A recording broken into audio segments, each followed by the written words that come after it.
10 o'clock tonight, a woman in her 40s grateful to be alive after first responders rescued her from a river in Jefferson County. This happened at the Big River near Rockford Park. Our Kimberly Donahue was live tonight after talking to first responders about this save. And Kim, this was not an easy rescue for crews. Justin, if you can hear Big River behind me, then you can hear the powerful current. Visitors to the park tell me it's not typical, and first responders say it could have made for a much different outcome during today's water rescue.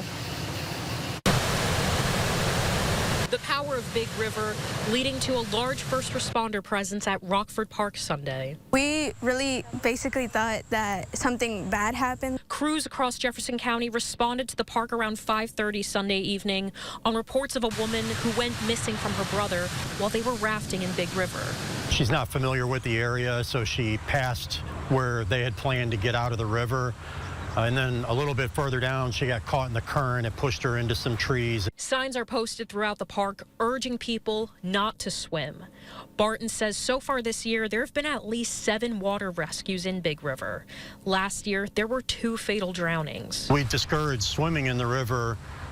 Even if you have a flotation device, depending on the different areas of the river, it can be dangerous because especially right now because of debris in the water from all the flooding that we've had recently. The conditions putting visitors on alert. In the lower part of the water is more current, and that can be very dangerous. With the heat index climbing this week and more visitors expected at the park, first responders say their concerns are climbing. Especially with the flooding that we've had recently, there's lots of areas that have debris, trees, all kinds of stuff that was not there a week ago. So the water's riskier right now, just in general.